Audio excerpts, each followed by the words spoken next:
शास्त्र में साधना के हिसाब से कई तरह के हवन कुंड का उल्लेख है। प्रत्येक हवन कुंड प्रत्येक साधना को दर्शाता है और उस साधना की शक्तियों को दर्शाता है। आप कौन से हवन कुंड की स्थापना करके कौन सी साधना करते हो उस पर निर्भर रहता है। अगर आप उग्र साधना कर रहे हो और उसमें हवन कुंड सात्विक रहेगा तो आपकी साधना सफल तो होगी पर उतना फल नहीं मिलेगा जितना आपको फल मिलना चाहिए। अगर आप जिस साधना कर रहे हो उस साधना के हिसाब से आप हवन कुंड बनाओगे तो आपको फल सोचा होगा उससे भी ज़्यादा मिल सकता है, क्योंकि हवन कुंड मात्र हवन का प्रतीक नहीं है, परंतु आप जो मंत्र का अनुष्ठान कर रहे हो वो प्रत्येक मंत्र को उस देवता तक पहुंचाने का एक जरिया है। जब आप मंत्र बोल के उसकी आहुति देते हो तब वो मंत्र उस देवता तक अगर कोई पहुंचा सकता है तो मात्र अग्नि द्वारा पहुंचाया जा सकता है और कहीं से नहीं।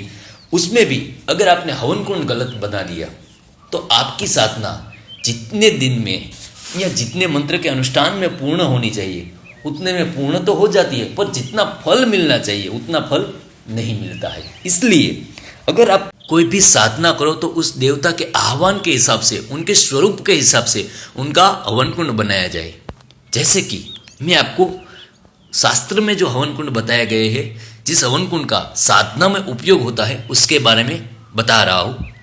अगर आपका उद्देश्य गृह शांति, सामान्य पूजन, नियमित हवन यानी कि भक्ति भाव से है तो फिर आपको चौकोर हवन कुंड बनाना चाहिए। यह हवन कुंड स्थिरता और संतुलन का प्रतीक है।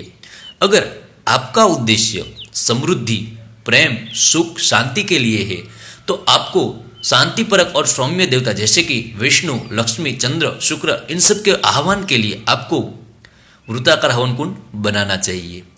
अगर आपका उद्देश्य वशीकरण, उग्र तांत्रिक साधना है, शत्रुनाश, अघोर साधना या फिर काली, भैरव, चामुंडा ऐसे उग्र देवताओं का आह्वान करना है, उग्र और तांत्रिक देवताओं के लिए, तो फिर आपको त्रिकोणीय हवन कुंड बनाना चाहिए, क्योंकि त्रिकोणीय हवन कुंड उग्र ऊर्जा को आकर्षित करता है। इतना ही नहीं पर जितनी उग्र शक्तियां हैं उन सबको आपकी ओर खींचता है।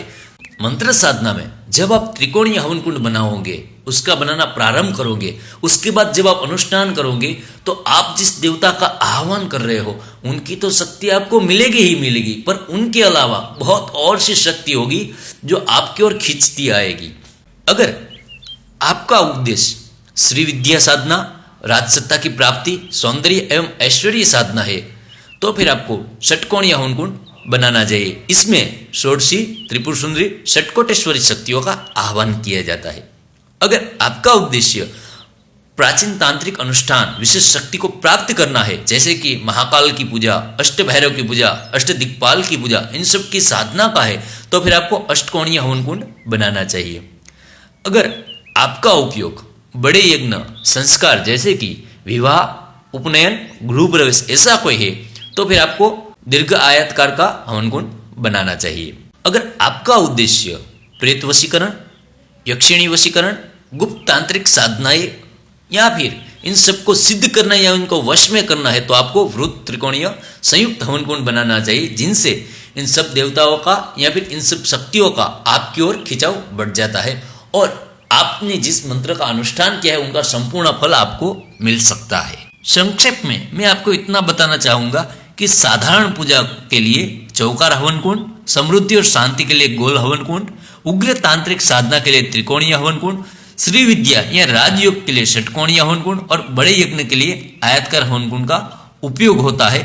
और किसी भी आत्माओं को बुलाने के लिए, आत्मा को वश करने के लिए जैसे कि प्रेत, यक्षिणी, कर्ण पिशाचिनी या गुप्त तांत्रिक साधना के लिए वृत्त त्रिकोणीय संयुक्त हवन कुंड का उपयोग किया जाता है। ये दो हवन कुंड से एक हवन कुंड बना हुआ है।